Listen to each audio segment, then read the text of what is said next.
Préparatifs des États généraux de l'éducation nationale et de l'alphabétisation. Des délégations du ministère sillonnent l'intérieur du pays. Pour les initiateurs, il s'agit des rencontres d'information et de formation sur ces assises en vue des pistes de solutions aux problèmes de l'école ivoirienne. Ici à Bouaké, dans la région de Béké, la communauté éducative et la population ont répondu massivement à l'appel du ministère. Si on voit que les enfants ont un résultat qui n'est pas bon, ça veut dire que l'école est malade là, quelque part. Si l'école fait bien son travail, il faut que les parents encadrent leurs enfants. Et quand il y a un défaut de ce côté-là, vous voyez que l'enfant est handicapé là. Depuis 1994, il y avait les États généraux de l'éducation, mais on n'en parlait plus. Si on vient vers nous, alors ça nous va droit au cœur et que chacun s'implique pour que nous puissions faire vraiment un lessivage complet du système éducatif pour que nos enfants puissent aller de l'avant, pour que la Côte d'Ivoire puisse aller de l'avant. Yamoussoukro n'est pas resté en marge de l'accueil des envoyés du ministère en charge de l'éducation nationale. Ici, le message adressé aux acteurs du système éducatif a été le même. La recherche des pistes de solutions pour le bon fonctionnement de l'école ivoirienne. On leur a apporté l'information et tous sont mobilisés pour que les EGNA puissent être une réussite pour la formation d'un Ivoirien nouveau. À Yamoussoukro, on mettra tout en œuvre pour que les EGNA soient une réalité. Les États généraux de l'éducation nationale et de l'alphabétisation ont été lancés le 19 juillet dernier par le Premier ministre Patrick Achi. Ces tournées éclatées sur l'école vont durer 6 mois.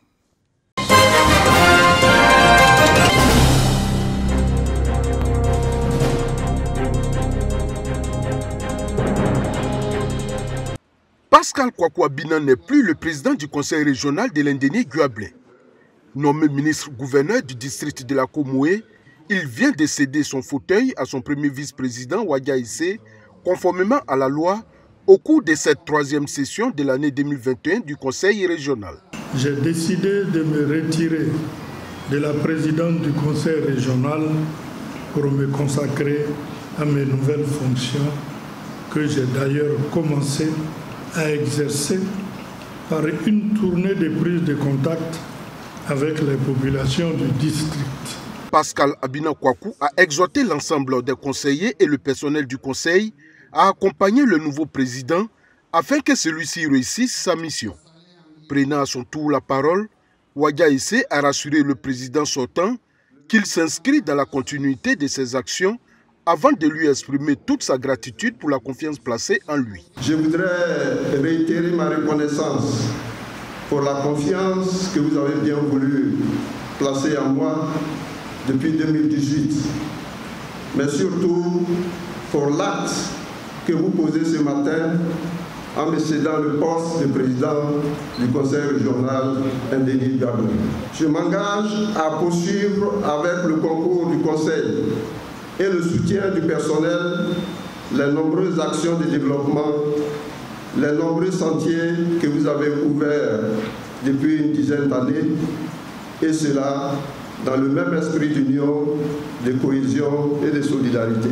Le préfet des régions de l'Indéni-Guablé s'est félicité de cette sage décision du ministre Pascal Abina Kwaku. Florentin Samoa a exhorté le nouveau président à créer un climat de paix et de cohésion au sein de l'institution afin que l'atmosphère bon enfant qui a toujours régné soit perpétuée.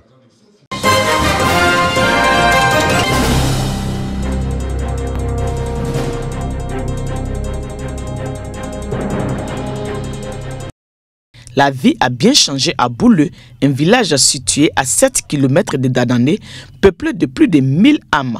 Ça fait plus de décennies déjà, nous sommes là, nous étions en prière pour que cette histoire ce projet soit une réalité.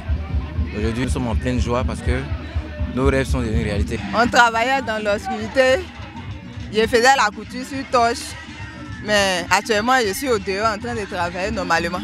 Vraiment, quand il n'y avait pas de courant à Bouleux, on n'était pas en l'aise, on ne vivait pas en l'aise. Mais aujourd'hui que le courant est arrivé à Bouleux, nous sommes très contentes. On peut vendre, on peut avoir aussi des congélateurs. On peut vendre poissons glacés au village maintenant. Ça ne sera pas toujours aller à Danané et puis payer. Chants, danses et réjouissances populaires sont donc à l'honneur. Élus, cadres, fils et filles de Bouleux à l'unisson disent merci au président Alassane Ouattara. En outre, les populations plaident entre autres pour le renforcement de l'approvisionnement en eau potable, la construction de nouvelles salles de classe et une cantine scolaire et surtout la réhabilitation de l'axe Danané-Bouleux. Le sage a dit, et je cite, « La route précède le développement ». Monsieur le maire, nous voulons le développement. Nous voulons une route. L'autorité municipale rassure les populations que des actions pour y remédier sont prévues. En entendant cela, le directeur général de la radiodiffusion télévision ivoirienne a offert au village une télévision de 65 pouces avec un décodeur intégré.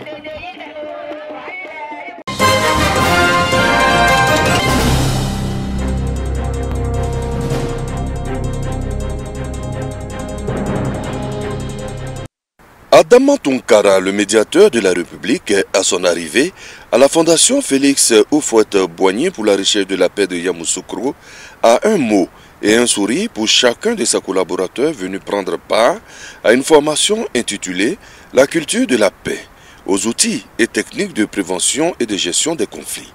L'initiative est soutenue par le PNUD et la Fondation Félix Houphouët-Boigny. Le but de cette formation est d'offrir aux médiateurs délégués des outils et une perspective élargie du conflit et du rôle qu'ils doivent jouer.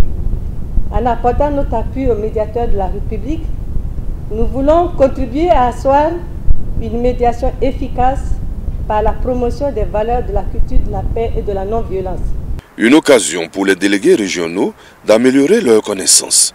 Il faut qu'à chaque moment nous puissions nous retrouver pour non seulement faire le point de nos différentes interventions sur le terrain et aussi renforcer nos capacités en matière de médiation. Essentiellement les outils de la prévention, les outils de la gestion des conflits. Récemment avec les élections, il y a eu beaucoup de remous, mais nous avons essayé de faire des missions de conciliation. Je pense que tout est rentré dans l'ordre, mais nous poursuivons, nous allons bientôt nous lancer dans des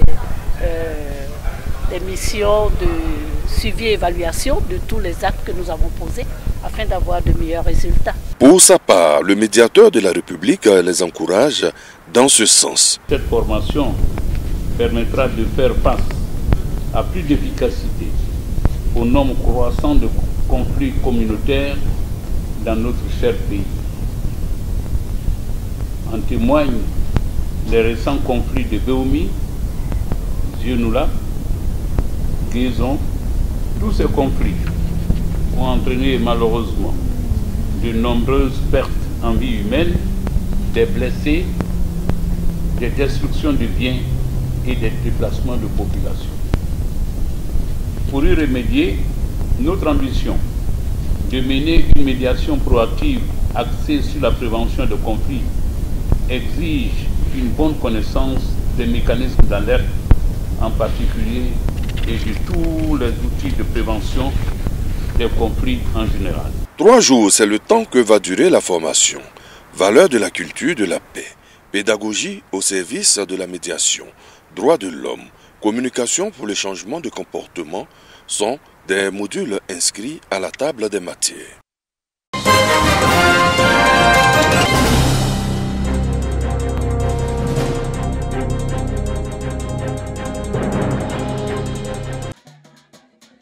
Plusieurs danses en voie de disparition en prestation sur l'esplanade de la préfecture de Bokanda. Ces danses issues des villages du pays Agba participent au festival Ekangoa, un rendez-vous annuel culturel, artistique et sportif pour ramener la jeune génération à la source. Choix et gestion de la chefferie traditionnelle en pays Agba et l'importance de la culture dans notre société nouvelle. Thème de la 6e édition du festival Ekangoa. On a opté pour ce thème tout simplement parce que nous avons observé que maintenant, la jeunesse ne maîtrise plus trop l'objet traditionnel. En les sensibilisant sur nos valeurs culturelles, nous pensons que nous pourrions contribuer à une société bien éduquée. Le secrétaire d'État Nguessan Lataï Koufi, fils de la région, encourage la jeunesse à faire corps avec la tradition pour le développement du Bokanda. Valoriser nos valeurs culturelles et en abandonnant la paresse, l'oisiveté et surtout d'être manipulés par des politiciens qui se servent d'eux pour atteindre des objectifs et puis une fois cela fait, on les abandonne. La ministre de la Culture et de l'Industrie des Arts et du Spectacle salue l'implication de la jeunesse dans la valorisation de la culture. Arlette Badou Nguessan Kwame exhorte la jeunesse à plus de responsabilités et d'engagement. La culture est vecteur de paix, est vecteur de cohésion sociale et partout où nous faisons de cette culture une priorité, il y a la paix, il y a la cohésion sociale. Nous sommes fiers de cette jeunesse qui s'est occupée sainement durant ses vacances, qui a laissé derrière elle tout esprit de crise et de violence. Le meilleur groupe participant ont reçu des trophées et présents des mains des autorités.